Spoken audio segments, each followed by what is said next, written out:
back on left-hand side. I mean, I'm going to give me and I can see. Yeah. Yes, Yeah. we are. Well, she'd probably love to have you there. She'll find something for you to do. Yeah. Make copies. Has Aaron started his job? It'd be kind of weird not going to it. though. Yeah. Been Oh, to yeah, it the last 7 years. You were at Northwood that long? Yeah. Wow. Yeah.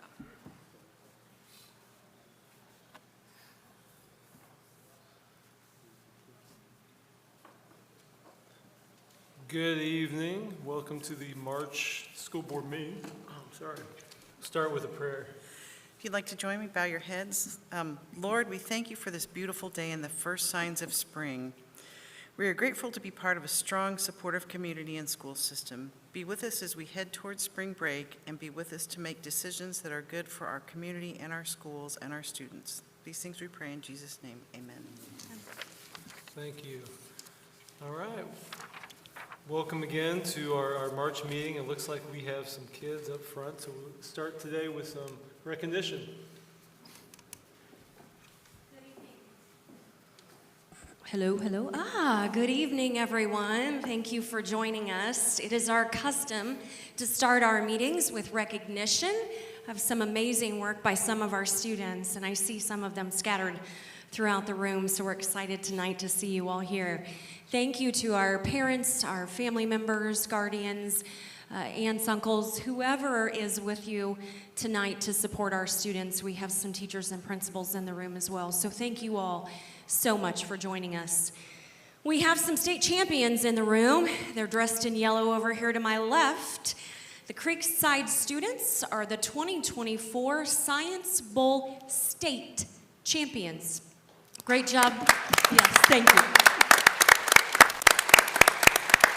Great job to Mrs. Dunn. Mrs. Dunn, please come forward with your team and her Creekside Science Bowl team. If you were part of the team, please go ahead and come forward. Let's please give them another round of applause.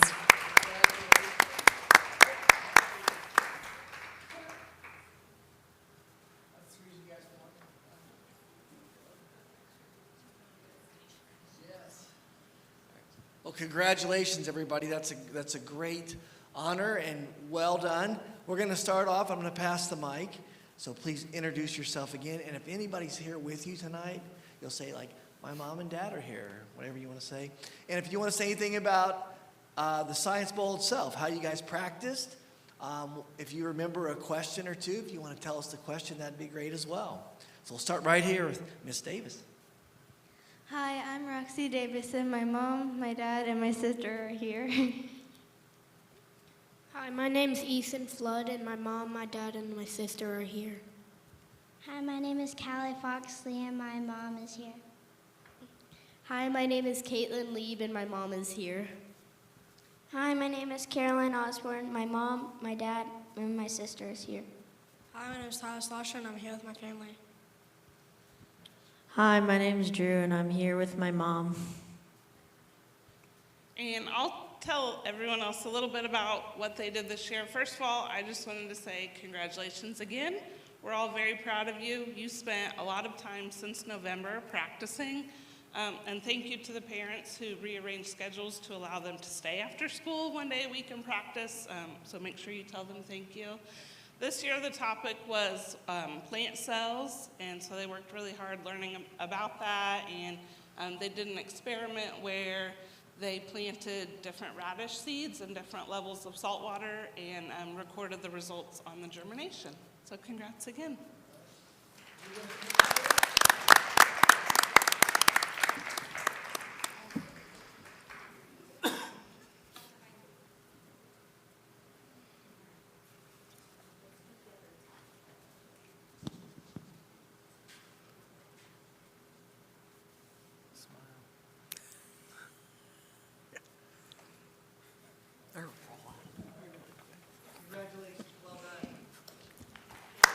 Excellent work. Congratulations.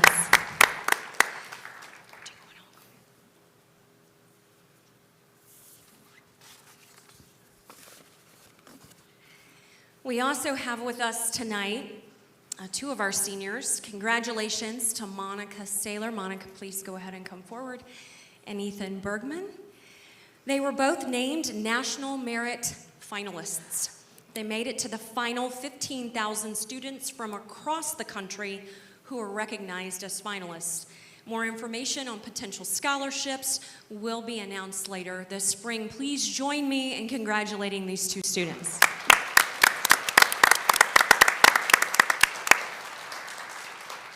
Being in the top percentage of your entire senior class, congratulations. That's a great honor. First off, do you know where you're headed next year? Nope. No clue? Most likely Purdue. Purdue. All the Purdue fans are excited. What would you hope to study? Chemistry. Engineering. Nobody wants to be superintendent? No? Someday. Okay, thank you very much. Well, that is a great honor, and really, we're proud of you, but I know that there are a lot of people behind you that helped you, your teachers all the way from kindergarten to right now. What was your favorite class, and then what's one bit of advice you would give to the students here and the students watching? My favorite class in high school was AP Chemistry, and a piece of advice that I would give would be to do the things that you enjoy, because that's what you're going to be better at and it's what's going to make you happy. My favorite class was AP Physics, and a piece of advice would be to always work your hardest. Congratulations. We're going to get a picture.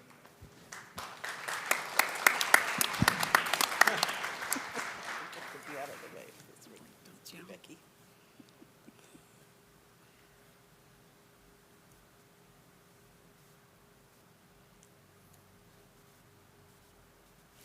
Okay, good. Thank you. Congratulations to all of our students this evening. Please join me in one more round of recognition and congratulations for all of them. That concludes our recognition this evening. You are welcome to stay, as it's wonderful to have all of you here. You are also welcome to exit at this time. Again, congratulations and thank you.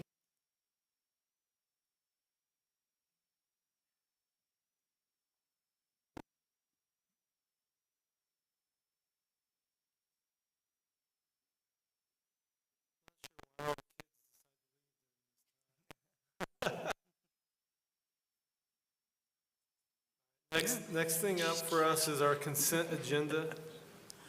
And any public comments? Okay. We have a whole host of things to go through.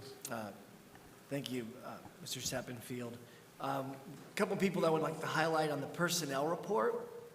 We have some retirees, and it's that time of year when people decide to maybe take a new journey or a new place in their life.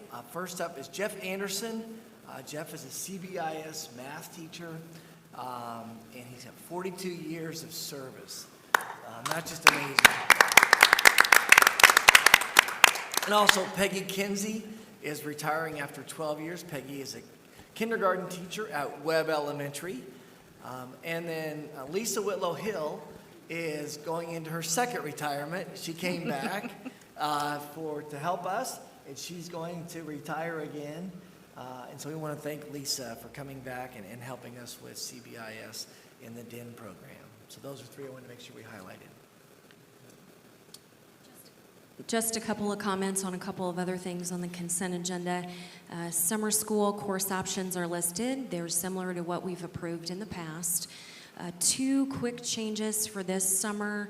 We will be at Needham Elementary for our elementary program. And we have moved our elementary program and our adaptive sports camp to June 17th through the 28th. The other item is the 2023-2024 calendar. So it's our current school calendar. We talked about this, I believe, at the last meeting, at the February meeting. We are here asking approval to convert the April 1st day from a virtual day to an e-learning day.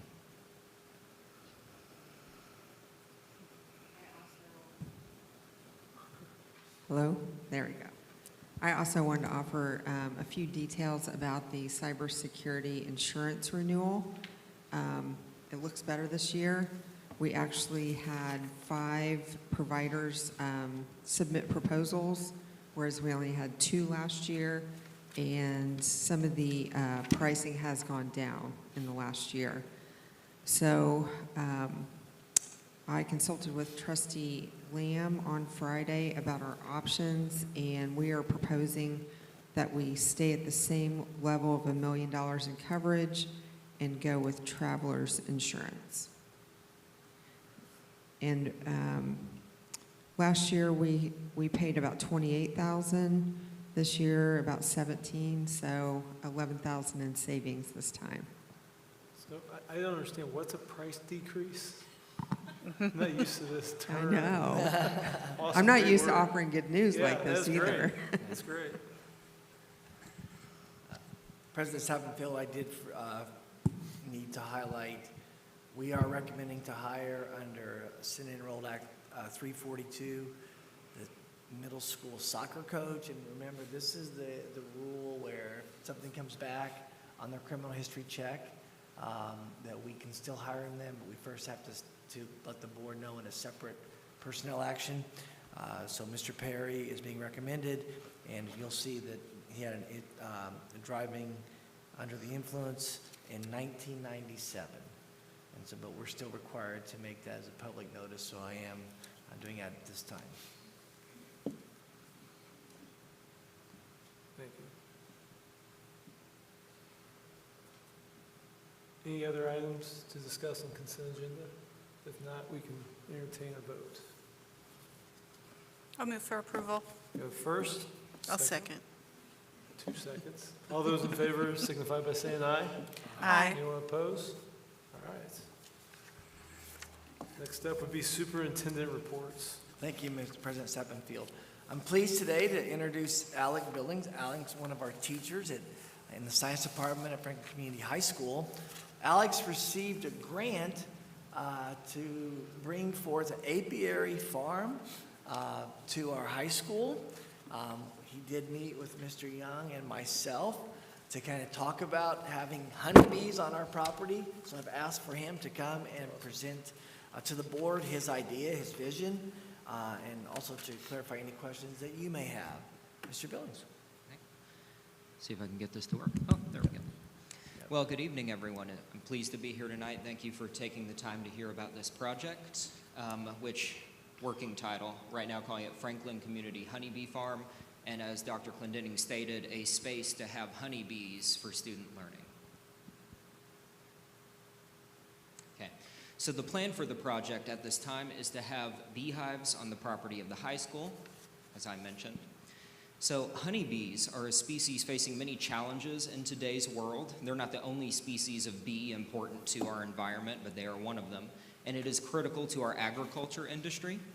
This project would provide students with hands-on experience, something they would never forget, and it relates to many standards. Some of the classes that mainly feature here are earth science, environmental science, and animal science from the agriculture standpoint.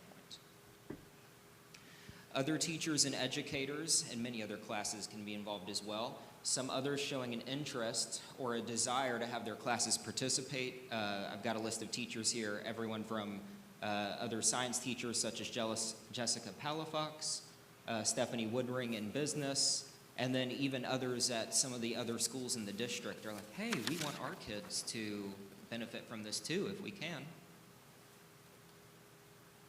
So not only students would be learning about science and some of these environmental issues, they would also learn the business aspect. So we're looking for a more holistic or comprehensive educational experience. There's a potential for certain clubs to participate, and we would be able to sell some of these hive products should the honeybees be successful, which we'll get into here shortly. I would also like to mention that other schools, and this was part of the research that was done for this, have had great success with this. I only included a handful because there's too many to list. All the way from Indianapolis, they work with observational hives. In the 90s, Tracy Hunter did a project like this at Indian Creek Senior High School. And then that picture you're seeing there is actually from Monroe Central Elementary School in Parker City, Indiana. That isn't actually from the bees they had. They did a service for their school by removing a wild swarm of bees that had nothing to do with theirs. It was just something that they noticed and they took care of. Beekeeping is also highly supported by our state government. Depending on the state, you have different requirements you have to meet if you want to do something like this. I'm not going to read the whole thing, but essentially Governor Holcomb signed Indiana Senate Bill 529 into law a few years back, which basically allows most people to do beekeeping almost anywhere. It keeps it free for people to work with. We plan to register our beehives with the Indiana Department of Natural Resources, which is an option you can take. To keep it simple, our startup, as Dr. Clendenning mentioned, is funded by the Franklin Education Connection Grant, and we were able to cover all of the startup costs, which was approximately $1,400. The continuing costs, which I'll get into more in a moment, are almost nothing, at least compared to that. Once you have the equipment, you're in a pretty good position. Even if both colonies were to die, it would only take $450 maximum to start again, which I don't foresee happening. As far as upkeep, beehives are pretty much self-sustaining. They need very little. They just do their own work. Once they're somewhere, as long as they have a good environment, they work well. One estimate that I have, and there's more detail in the papers that were passed out to you, is less than $150 a year to keep both hives running. I foresee that that number can reach pretty close to zero. I got a little high on some of my estimates there, but I wanted to give a more accurate count of what could happen, not what I foresee happening. There are three possible ways to pay for this. My favorite one is the sale of hive products such as honey. If you have a really strong beehive in the second year, each hive could produce up to 100 pounds of honey. If you were to go to the grocery store, I'm sure you're all familiar with what people charge for certain honey products, and so that could be a benefit. Fee money that's already part of the class that you give, since it is part of at least my class's curriculum, since it matches their standards, is an option. And finally, donors. If something else were to fail or we didn't have as many good products to sell, we do have some donations lined up, and as a beekeeper myself, having a personal interest in beekeeping, I'm happy to donate things. It's small amounts of sugar that we're really talking about. As mentioned, profit can come from the sale of honey. Other people like to buy beeswax and propolis. And then I've spoken with Stephanie Woodring at the high school, and there's a potential that we could have merchandise to sell as well. Similar to how we sell sportswear in the Spirit Shop, we could also potentially sell Franklin Community honeybee merchandise. They would pay for upkeep, and I would also propose that these funds be used for a scholarship opportunity and possibly even to help with other extracurricular funding, because it's likely that we would have extra funds to work with. Beehives don't need a lot of constant work. They do need some maintenance and inspections by a beekeeper. I will be managing the hive, assuming this is approved, and other trained teacher volunteers. One of the teachers on the list, Jacob Surface, he expressed a personal interest in being trained to work with the honeybees as well. And so we've got other people on the list. Supervised and trained students, want to make sure that's emphasized, will also be allowed to assist as long as they are, of course, supervised by an adult. I've had one student in particular reach out before this has even been an official thing, obviously, and he was like, hey, can I apprentice under you and work with these honeybees, which I thought was pretty interesting. As far as where to put the bees, they're not aggressive creatures, as will be mentioned, but the ideal site we picked is a large field to the south of the tennis courts. For one, it is somewhat removed from traffic. There is only one road nearby, and it's to the east, near the athletic wing of the school. And it also has enough space, combined with them facing away from student activities, that no one should notice any difference in insect activity. The map that you see in front of you, I know it's hard to see, especially if you're in the audience. The relative distance between the proposed location, which the field is so large it could be moved even further if need be, and the nearest public locations. I believe one of the measurements is 270 feet to the trees next to the parking lot, and the yellow line to the tennis courts is 188 feet. The green area, which is unfortunately really hard to see, is about a 20-foot square. Okay. So honeybees are not aggressive creatures. A lot of the times we look at insects and we say that's a bee, when in reality it's a wasp of some kind that is more aggressive. They strictly use their stingers for defense, and so they don't normally sting anywhere away from the hive. Bees also travel 3 to 5 miles in every direction, so we actually do have bees on our property right now that are just foragers from neighbors who have honeybees on their property. In my personal experience, I've kept bees on the other sides of homes' yards, and there's never been any difference in bee activity that we could notice. But what about near the hives? The image you're looking at right there is the apiary at Atlantis Elementary School in Cocoa, Florida. They actually keep theirs a lot more close to a classroom, which more power to them. Yeah, more power to them. I don't have a problem with what they're doing, but they're not here. They have a fence all around theirs, at least 20 feet, at least for us. We would also have a fence at least 20 feet from the front of the beehives. And so that would keep anyone from getting within their flight path. We would also have signs that would inform pedestrians of this, so they wouldn't just walk up to a fence and say, hey, what's this? And hopefully they would know not to play with the boxes. Mm-hmm. The main thing, as you'll see on the next slide, is that you want to give room for a honeybee to get into the air column. Once it does that, you don't really have any risk to speak of. I spoke with, or rather emailed, Indiana DNR official Jared Spakowski, who is also happy to do inspections for us when requested. And he stated that the main factor is having an obstruction that they have to vertically clear. You can see in that cartoonish diagram that when bees are leaving the hive without an obstruction, it just takes them a bit longer to get up into the air. If you put an obstruction nearby, they have to clear that, and then they don't come back down until they need to forage somewhere. We also have some other safety protocols, which I didn't intend to speak about, but I wanted to give everyone here tonight a piece of paper that shows them more in depth, which is just a draft of the safety protocols we have. Some of these highlights, which I admit some of these are inspired by Goodman Youth Farm, which is a organization which does this on a regular basis. They bring people to their farm so that people can see the honeybees, and I believe they're based in Illinois. Some of the highlights are that students need to bring a signed parental permission form, which I also passed out this evening. Anyone watching a demonstration would have to be at least 30 feet away. That is a distance beyond what anyone should have any need for safety. Anyone who would participate in hands-on work would have to wear protective gear. You cannot approach a hive to work with it unless you wear protective gear. Unless you're Tracy Hunter, and then you do what you want and don't wear a veil. I don't recommend that. I say that as a joke because he's a mentor of mine. And then no student with a known severe allergic reaction to bee stings would be allowed to participate in the hands-on portion.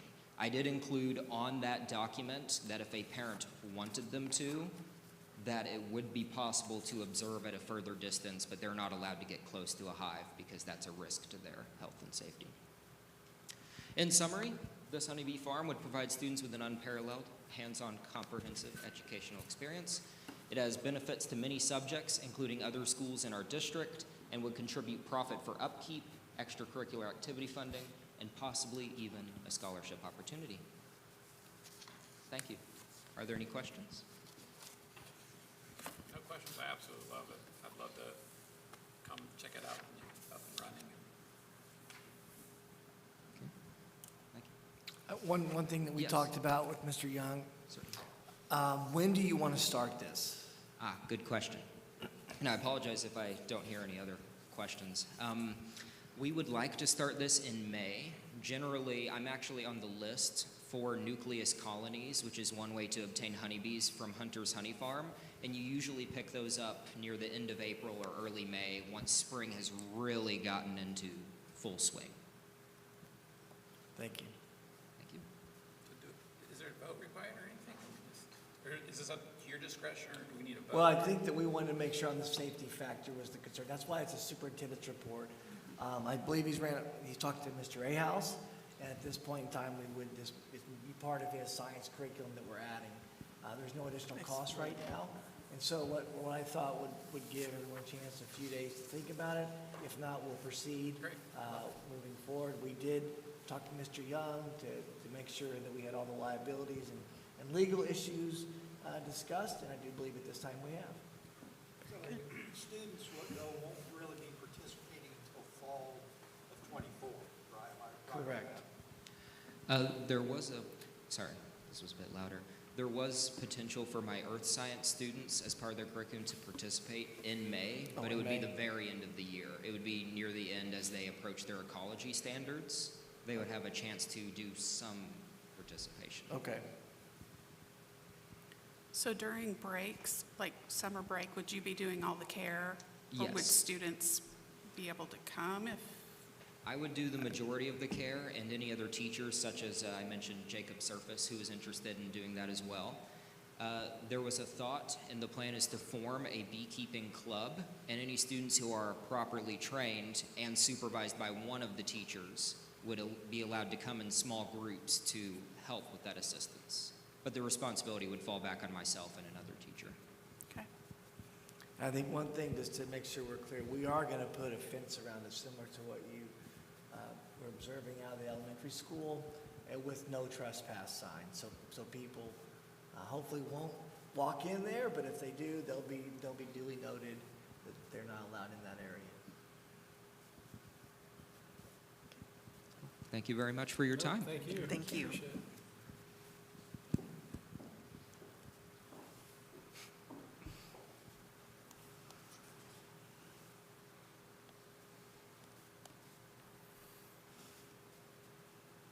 All right, I get the chance to talk to you about some summer projects we have going on. I hope you enjoy the nice summer theme on this one as well. I know many in the central office enjoyed that as well. And we're going to talk about some things that are going right now just to keep you abreast of the things happening in our district. Hopefully this video will play. I don't know if you've ever seen a huge chiller air conditioning unit be moved. I got to go out there on this Saturday morning when it was really cold. And I'm not going to talk the entire 2.5 minutes on this one, but just to let you know, this is what it looks like when a chiller unit for air conditioning gets pulled off of a semi flatbed and moved with about a 100-foot crane. Pretty amazing to see it. Right now, those are all in.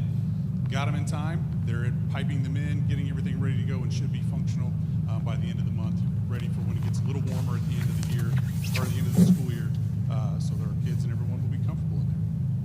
It's been a big project, taken quite a while. I believe it started in November of 22, and we are now getting to the point where it will be finished up here, hopefully at the end of the month. During this time, we also found out that we needed water softeners redone, and all the large water softeners at the high school have been taken out and replaced as well.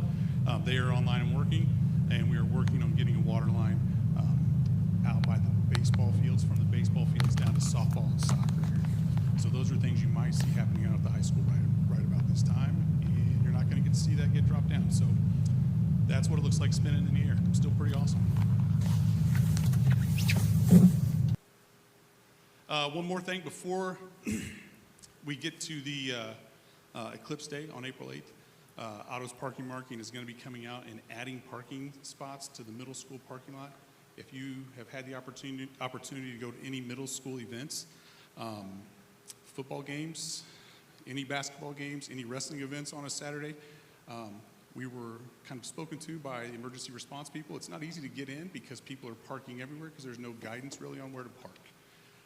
Triple parking, blocking fire lanes, so we're hoping this new little bit of painting will help us and then still keep the integrity of our parent pickup and drop-off areas as well. And that should be happening over spring break. Mr. Betts, over the weekend, I think we had an email exchange about some safety of parking at the high school. Do the same thing with regard to people ignoring the zones. Are you going to go ahead and try to get this company up there? Because we talked about I haven't had some of the lines and some safety features as well. I haven't had a chance to check on that yet. Okay. But I'm planning on checking on that this week, and if that's something they can do, we can. But we'd have to get that quoted, make sure the work can be done at the same time. Okay. And do all that as well.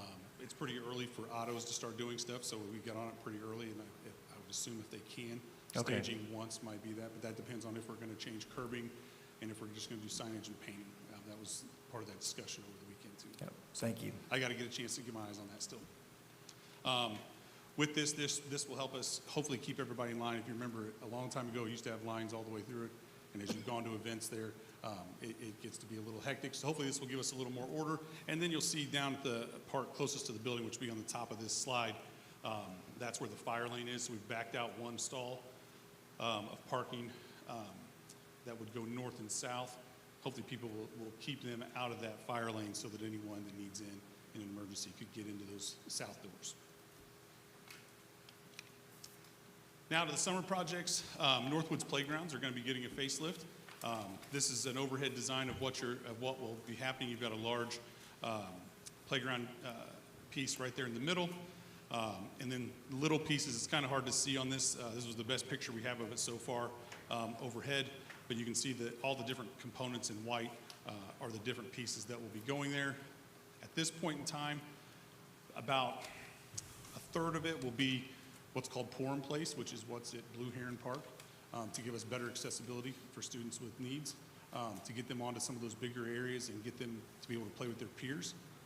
If you ever go out there during recess, it's very difficult for our students with special needs to get on there due to all the mulch that we use, which is for safety, but it makes it difficult for them all to play with their peers. And so that will happen on the north playground. Some of the components, these are all ideas right now. That's the middle one would be the large playground piece.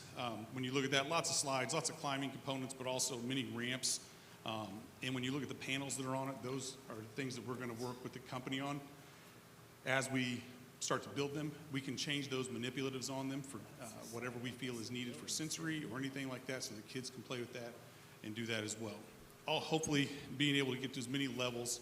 The one on the north is going to be kind of geared towards 3rd through 5th grade. One more question. Could you go back a slide? I Orient can, us. maybe. I don't know if I'm yep.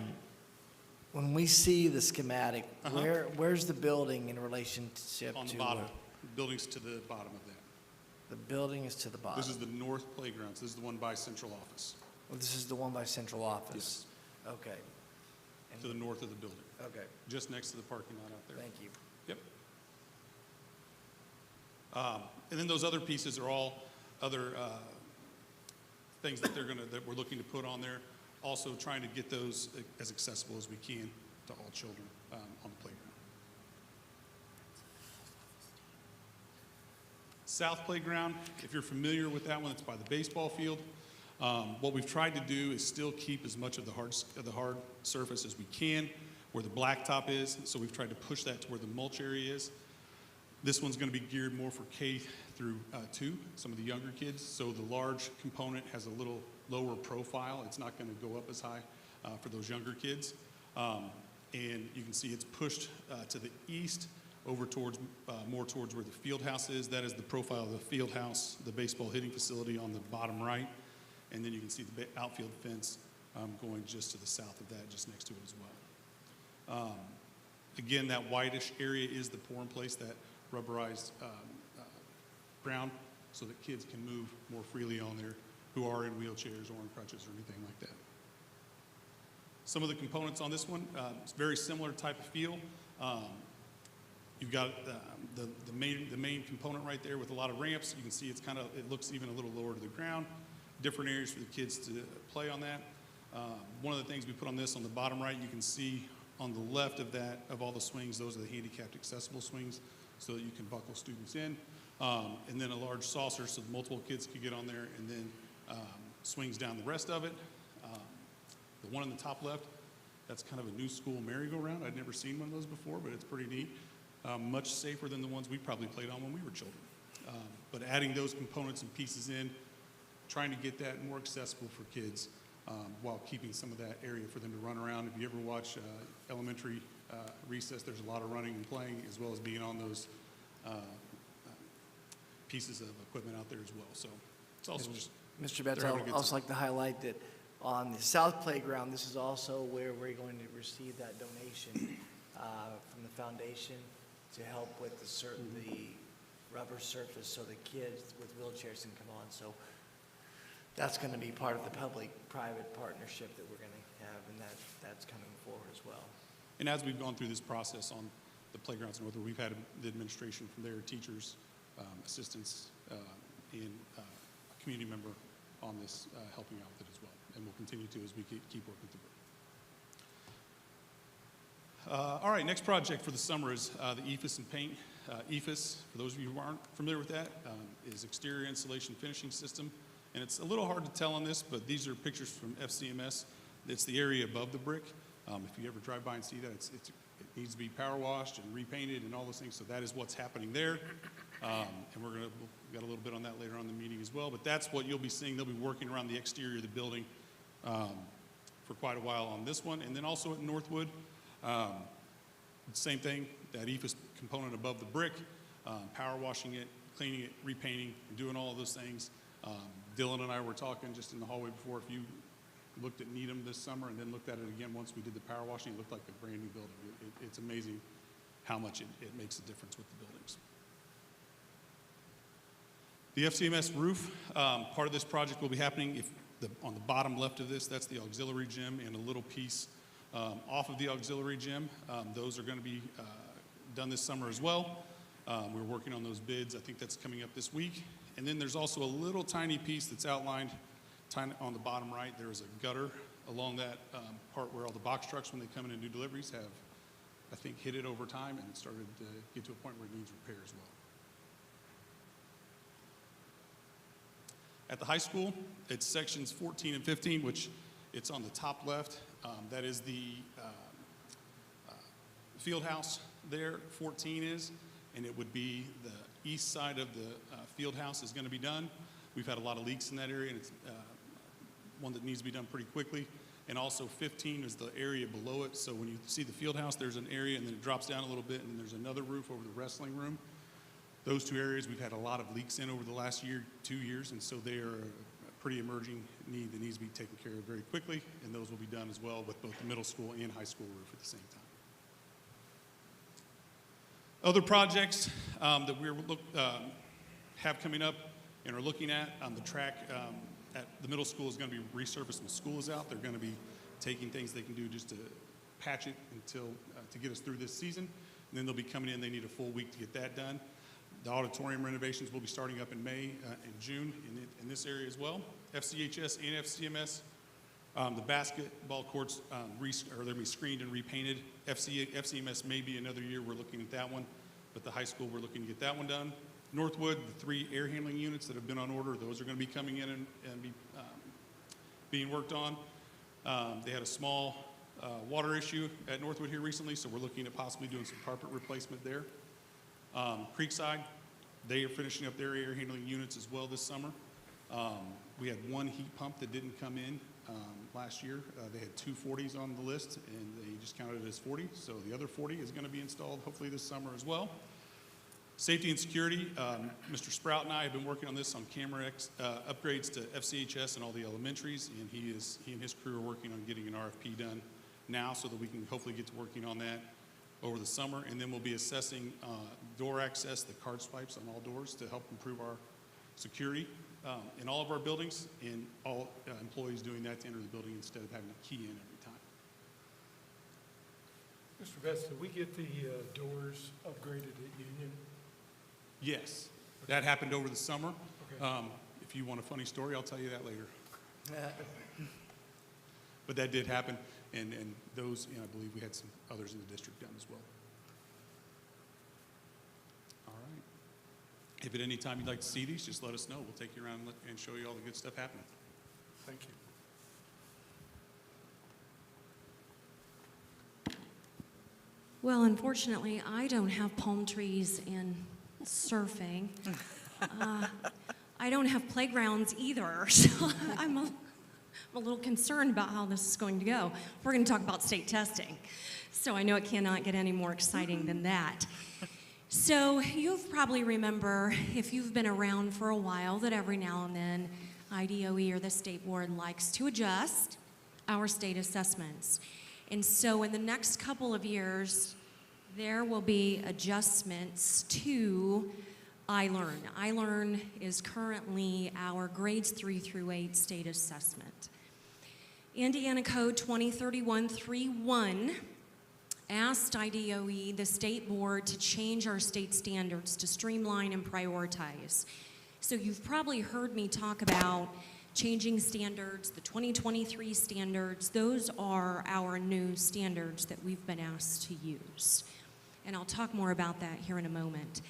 As part of that legislation, IDOE was also asked to change the state assessment to align with those standards. And that's the world we will be in for the next couple of years. The next two slides, they talk through some of the goals of this redesign. There are a few of them that I am excited about. In 25-26, they are going to shorten the summative assessment, which is the current iLearn test that we take in the month of April. I firmly believe that it needs to be shortened. I have spoken with the state about this on numerous occasions, so I am actually excited about that upcoming change. It will not be next year. Although we are piloting some changes next year, that shortened summative will not come until 2025, 2026. They are trying to help us with actionable data that we can use throughout the entire school year. That will be exciting. Some end-of-year reporting. On the next slide, they are going to reestablish the family portal that we had a number of years ago with prior state tests in order to give more information to families and resources. So there may be some benefits there. One of the most exciting pieces for me from my seat is that 100% alignment to the Indiana academic standards. As all of you know, we've used interim and benchmark assessments for years. We've used NWEA, we have IXL right now. The nice thing, I'm hopeful, about this new state program, this new assessment cycle, is that everything in this assessment is aligned to the state standards and really should help inform us as to how our students will perform on the summative assessment. This is the slide I want to walk through a little bit, and I know I've included some of this in some of our prior communication, but I just want to make sure that everyone here, and I know we have some administrators here, understand what's happening. We have asked to participate in the pilot at the state level next year in 24-25. We have all 5 elementaries participating and CBIS. That means that we get to engage in focus groups, surveys. We get to be part of the design of this new assessment sequence. As we currently do with our benchmark and formative assessments, so NWEA, for example, beginning of year, middle of year, end of year, you've heard us use those terms in the past. IXL at the middle school. This system will work very similarly to those other systems. We will have a checkpoint, beginning of the year, roughly middle of the year, right before the final shortened summative assessment, as we have currently been used to. Couple of notes, this is only math and ELA. There will be no changes to social studies and science, and all 4 areas are tested at different grade levels currently in grades 3 through 8. They will be computer adaptive tests. So depending upon, just like the SAT was this year for the first time, that was a brand new feature. As students perform on the assessment, the test will adjust based upon their success or not in prior questions. Really quickly, the timeline. So we are in 23-24. This year's assessment cycle will include science and computer science standards from the new standards, from the new state law in 2023. All other areas, social studies, math, and ELA, are still testing on the 2020 standards. Next year, the pilot will begin. As I mentioned, we will have 6 buildings engaged in that pilot. We are excited about that opportunity. The summative will not change, but we will engage with the 3 checkpoint assessments. 25-26, this new program goes into play across the state of Indiana. We have been using our formative assessment grant dollars. Now, I would say it's more of a benchmark or an interim assessment, right? Beginning of year, middle of year, end of year. We've used this grant for years to pay for our NWEA assessment. Since we are piloting next year, the decision has been made, instead of purchasing that product for K through 8, we're going to purchase it for K through 2, since our students will already be participating in the checkpoint assessments in grades 3 through 6. And 7-8 will continue with their existing system of IXL. We had a lot of concern among some teachers. We did talk with FCTA, we did speak with our administrators about too much time spent in assessments if we continued with NWA, IXL, and with the new checkpoints. It just seemed to be over testing. In 26, 27, and moving forward, the state is adjusting how this grant can be used. So they will remove the current option of allowing us to purchase a formative assessment for grades 3 through 8 because they are asking all of us to use their system. So they will continue to focus on K through 2, dyslexia screeners, and this is how we pay for our current dyslexia screener, which is Amplify M-Class, and that 9-10 freshmen and sophomores as they prepare for the SAT. Any questions about these shifts at the state level? Is it better than surfing and palm trees and playground? No, not really. No, yeah, I understand. Thank you.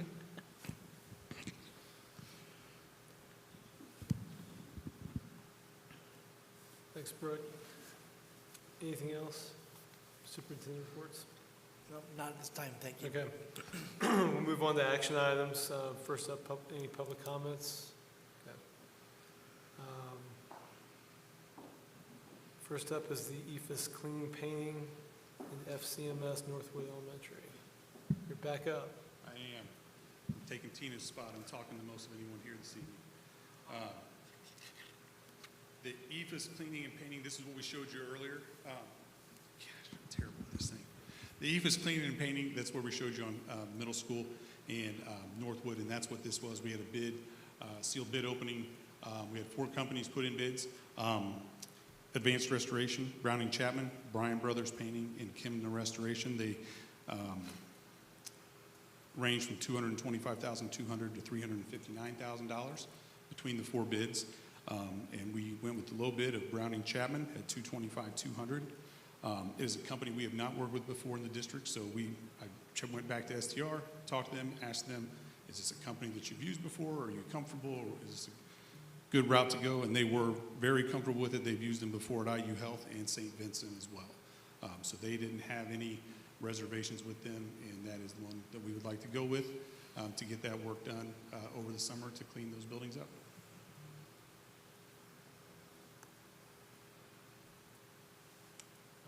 All right. Any questions? We'll need a vote on this. I move to approve. We have a motion? Yep. All right. Second. Second. All those approved signify by saying aye. Aye. Anyone opposed? Nice job. Now we got the FCS school calendar. Yes, the 25-26 calendar. If you will remember right, I think we voted on the 24-25 at the last meeting. This one looks very similar. Thank you to Mrs. Ott for participating in that conversation with us. We had parents and students and teachers, but there have been no changes since the last meeting. All right. I'll move for approval. We have a motion. Second. Second. All those approved signify by saying aye. Aye. Anyone opposed? All right. Next up is policy second reading. Thank you, President Sappenfield. Yes, there have been no changes to our policies. We transition to Church, Churchill, and Antrim's policy development. And at this time, I would ask for approval. Move for approval. We have a motion. I'll second. Second. All those approved signify by saying aye. Aye. Anyone opposed? All right. Last up here is the request to rename the FCMS Drama Closet. Thank you. I'm going to take this one from Mrs. Holman, who could not attend tonight. As you recall, last month we had a request to name the Drama Closet after outstanding English teacher that we had that unfortunately passed away. This time we would recommend that we name the FCMS Drama Closet after Mrs. Karen Cheek. I'll move for approval. Second. We have first and second. All those approved signify by saying aye. Aye. Anyone opposed? All right. Thank you. And just a reminder on naming of facilities, coming up in a few weeks, we will be outside at the tennis courts with the naming of the tennis courts for Mr. Hughes. We'll get that information to you by Friday when we do the quarterly board visit. But if there'll be a brief presentation right before the first home meeting, I think is what he's looking at. All right, thanks. Next up is our discussion items. And first up is the K-12 virtual school proposal. Thank you, Mr. Seppenfield. If you will remember, last summer at our retreat and in our strategic plan, we started conversations about virtual learning and a virtual school for students. A couple of motivating factors for this conversation. We are really working with all of our learners to provide a continuum of learning opportunities and support for students. We also want to recruit and retain students. I've actually talked to a couple families in the last couple weeks, actually, just about what opportunities we could provide students if they're looking for an alternative. Part of what we're asking this evening is for us to think about, there are really two different options for this direction. And we're asking for one in this proposal, and I can provide more information if we need it before the next meeting. According to Indiana Code 2019-94, if we wish to include virtual students within our existing schools, so we have 8 schools within our overall district, we are capped at 100 students. If we wish to open up that opportunity to potentially more students, we need to petition IDOE for a school code, just like we do for all of our buildings. High school has a code, Northwood has a code, Needham has a code, so on and so forth. As part of that process, we need your approval to move forward with IDOE if we choose to go that direction. The requirements for moving that direction involve appointing or hiring a principal and appointing or hiring a counselor as part of that virtual school. We have been talking with Edmentum, which is one of our current partners. They provide our courseware and Apex software at the high school for us, that asynchronous software. They are also responsible for EdOptions Academy. It is a synchronous virtual program that's fully accredited, K4, and Indiana Online for 5 through 12, again, synchronous, fully accredited program. Other virtual schools throughout the state use these partners as well so that we can provide a synchronous opportunity at home for students and families to accommodate their needs and yet fully accredited. So you will see that outlined on this document. I'm happy to answer any questions. Is there anything I missed? One question for you. For the high school students that choose a virtual option, one thing that our high school offers, and I think is a great program, is the AP credit, college credits. Will we have this same option for the virtual? We will. Okay. Yes. ACP options and AP options as well. Okay. I do want to mention, I had specific conversations with all of the providers about our students who might have an ILP, so multilingual learners, or an IEP. They do provide accommodations for students, but we would still be responsible for teachers of record, teachers of service, and providing any of those services. So Franklin Schools would still provide the staffing for those pieces. So at the elementary level, would their curriculum, would they be using the same things, books and programs that we're using? It will be the curriculum that That EdOptions Academy uses. So if it's, do they have to sign up for the entire year? They can't, like, if they would first semester go, oh, we're going to do it online, and then second semester, oh, I think I'm ready to go back to school. Is that going to be an issue? Absolutely. You can change out the semesters. And it's not going to harm them in any way to have used this and go back to what we have? And No, they should no, be they okay? should be fine. And I Okay. did confirm for K-4 especially that they are using that is our state law. They need to be doing those pieces. If we find, Christy, that there's a gap, especially on the OG side, we will bring someone to help us with those phonics pieces. Okay. So we're asking some of those questions. Those are good questions. Okay. If you have others, please let me know. Okay, thank you. What grade level do you see the most demand for virtual school? Well, I think if you ask some of our high school admin, they will tell you they have more and more interest in virtual from the high school. If we look at some of our data where we're losing some of our students, we see that at the younger grade levels. Some of the families I have spoken to recently are at that early intermediate, early middle school level. So, you know, that's an interesting question. It could be K through 12. I think that's part of the reason why we really want to try this route. But a lot of the data shows us that where we're losing kids is at that elementary level. We have over 130 families that are choosing this virtual option. We're actually residing in our school boundaries. And I do believe it is K-12. This is Smith Branson data for some assessments, and there's been about a 50-kid difference between 2 years ago when kids taking a similar assessment. So the hypothesis would be some of those kids are doing virtual school, they just didn't leave. So we'd like to see them come back. Also, could you talk about extracurricular activities? Yes, great question. So we have some flexibility when it comes to, let me pause. If the students are part of our schools, so if we decide, you know what, Brooke, we don't want you to move forward with a school code, we're going to cap this opportunity at 100 students. We're going to just add the students to our existing schools. They can participate in our athletics just like an on-site student would. If we decide we want more flexibility to allow more families this opportunity, we're going to move forward with the state board. That changes that conversation slightly. K through 8, we have flexibility to do what we think is best. So if students wanted to participate in the play or in track or volleyball, we could allow that. I'm assuming that we would provide that opportunity for students and families. IHSAA has rules at the high school level that if we have a standalone K through 12 virtual school, those students aren't part of Franklin Community High School. Are you with me? They're in their own school. So they cannot participate if they're with Indiana Online Academy fully virtual.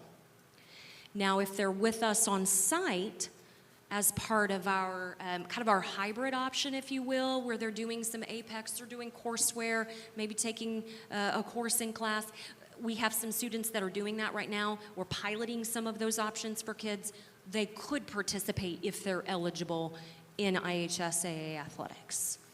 It's the athletic piece that has a different twist on it when we go fully virtual. Does that make sense? So if we get that code for this, for the virtual school, can we still give a student an option to be within the high school? Yes. And then to say, so then we still give them an option that we're not locking them out of. Exactly. And that's part of that continuum of service we would like to provide students and families, because I do think it will be a factor for some of our students and families. And honestly, my conversations with the high school admin has been, we want to provide that flexibility to our students. So very, very open and willing for those conversations. And that's the only extracurricular at the high school level that affects, is just the IHSA sports? So Yes. they'd be able to do band, choir, whatever, okay. Be our local decision for those items. What? That would be our local decision, so. Thank you. So they wouldn't be counted in our numbers. Is that correct? They're counted in our ADM, so for the overall school district, they're counted. But if we get an individual school code, we would have a count for Union, a count for the high school, the middle school, a count for the virtual school. But we receive 100% of their tuition dollars for our total ADM for Tina's budgeting purposes. Okay. And so these prices, these costs here, that would come out of, like, they wouldn't be responsible for paying that. It would be from the state. Absolutely. We would pay their tuition. Exactly. Okay.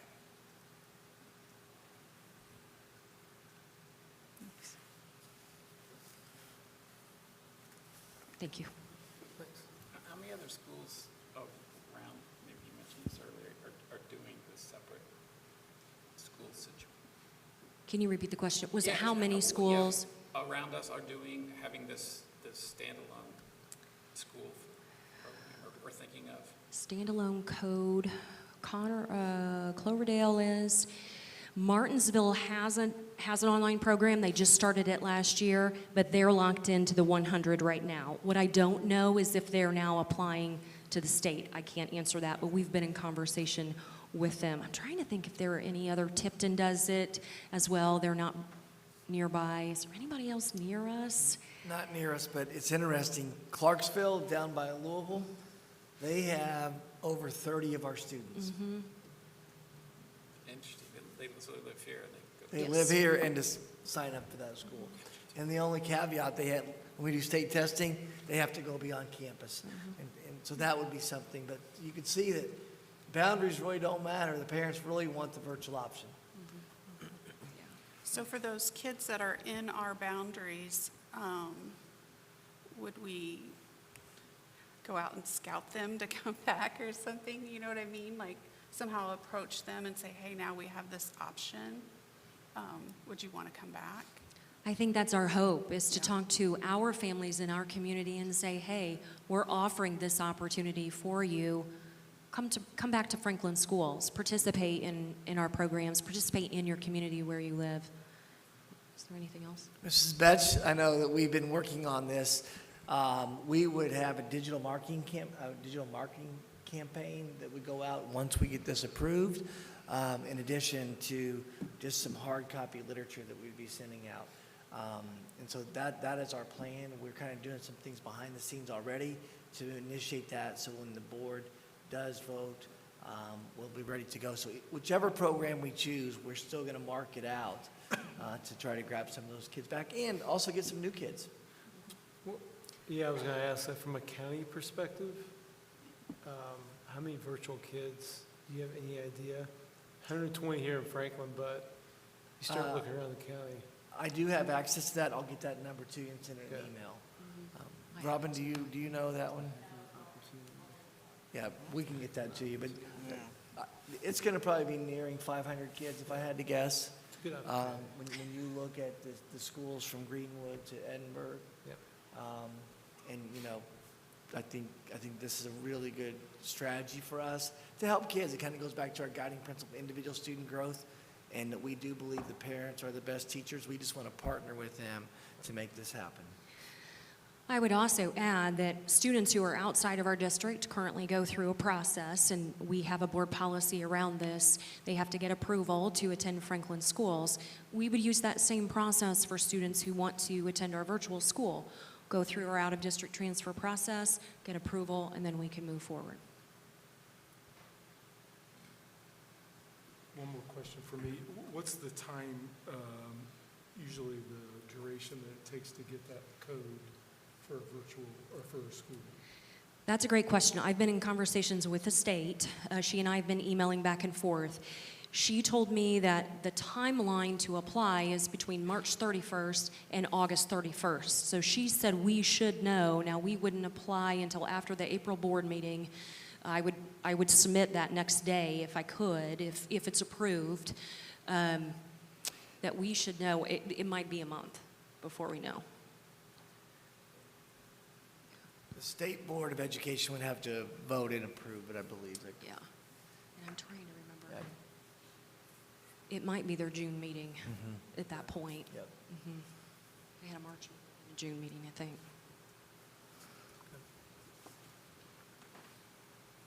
Thank you.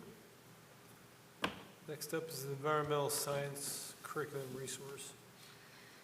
Yes, that's me again. I'm trying to decide if I'm going to let Alec come up and do this one. He did such a great job earlier. But Alec and one of his colleagues came to me, about a month ago or maybe longer. Alec, I know you've been working on it for a long time. we approved the new environmental science course last year. So this is the first year that we've offered that course to our students at the high school. At the same time, the state redid the state standards. Those came out in the summer, and they changed how we manage textbook rental. So it was a perfect storm of events happening, and we delayed, if you'll remember, science adoption. So we've now pushed that till next year. So we did not adopt any resources for our faculty or for students for this course. And our faculty have been working together, thank you to Alec and his colleague, to develop the resources and the lesson plans and the assessments and the labs by hand, using online resources and other resources. Well, they found a resource, and it's a teacher resource. So I want to be clear, because this is a bit abnormal. The cost is $475 for the 2 teacher resources, and normally I would not come to you with asking permission for a teacher resource. However, I am coming because there are assessment questions, labs, potential worksheets, all of which could be student resources. So I wanted to bring it to you for your approval, since it will impact the student learning experience. There is no ongoing cost. This is a one-time fee. As you can see, it's cheap. And I did ask Alec and his colleague to align the resource, because honestly, this has been part of our struggle in all of our science classes, I'm just going to be honest, with the new state standards and the NGSS standards, which are the next generation science standards. So if you look at all of the subsequent pages, they have taken the resource and mapped it to all of those standards, which is exactly what I asked them to do. So I have approved their request, and now I bring it to you for your approval. Thank you.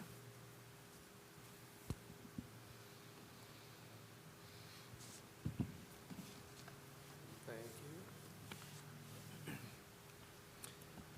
President Sabenfield, we were notified a few months ago with the new wastewater fee that's going into effect that we own these tennis courts and basketball court on King Street.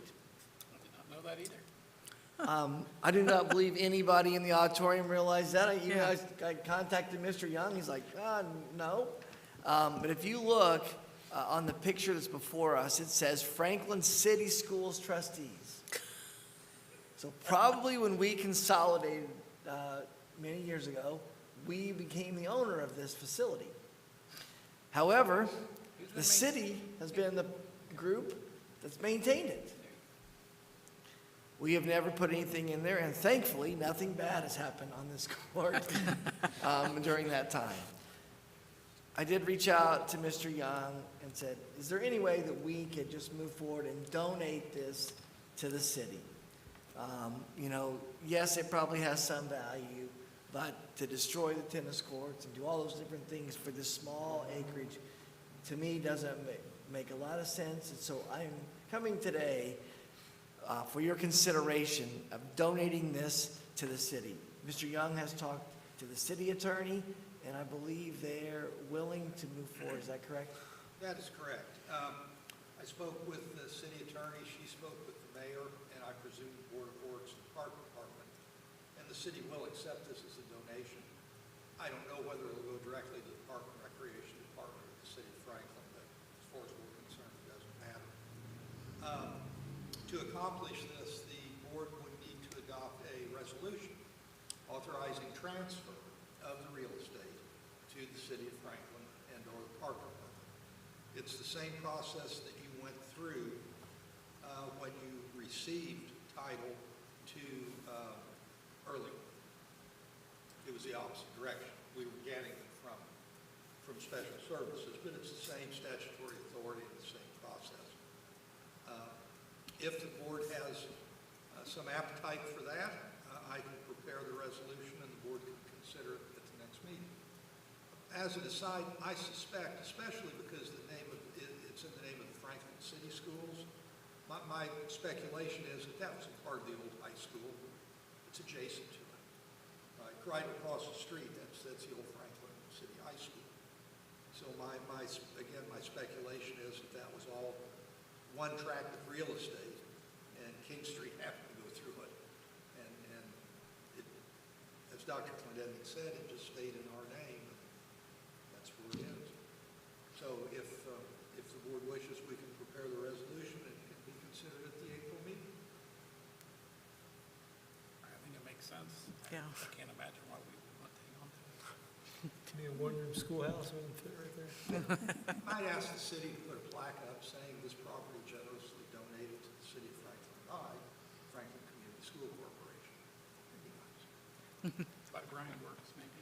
Okay. Ladies and gentlemen, we'll have a resolution for you to consider at the next meeting.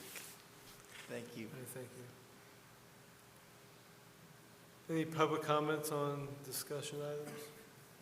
Okay. Last up, it looks like, is board and administrative comments. We do have Friday, chance to visit Webb Elementary. Principal Ray's excited. Not only her first year as a principal, she gets to host the school board. And we're going to be there. Same format as in the past. We will have opportunity to talk to the faculty and staff before with light breakfast, and then there'll be some type of presentation. One thing to note is we do need to try to be done by about 8:30, 8:40 at the latest to get everybody, so that time frame is around 7:15 to 8:30 for Principal Ray and everybody to note that. Also, tomorrow night is kindergarten registration. We've moved to a new format with online registration, and we were over 120 students. I didn't check today, but probably a few more came in, and that's a good thing. But tomorrow night is the actual come on campus and meet and greet. You're invited to attend your respective elementary schools, and I know that Mr. Sappenfield did say he could go to Needham. If you can make it, that'd be great, and then just interact. Dr. Warland and I will be traveling around to the different schools to say hello as well, so we're excited about that. Also want to highlight, also on Wednesday then, at 10:30 to 11:30, we will be in the Northwood LGI room with the presentation titled, So You Want to Be a School Board Member? This is an annual event that we do to kind of just share information about what is the role of a school board. This November, we will have 3 seats up, and it's the Franklin Township and the 2 city seats that are available. So we'll walk through that process. I want to remind the public that they need to get there before probably 10:15, because we do need to have visitor check-in. If you've not been pre-approved to volunteer or be a member of a chaperoning event for us, and that's at Northwood Elementary School in the LGI room. On April the 8th, we have this little event that's going to take place called Solar Eclipse. And the city is reminding us to get groceries early and get your gas early. And Mr. Betts is going to help us remember that. We are using 2 of our parking lots here at the middle school and the high school as facilities that people can come and be guests and watch the experience.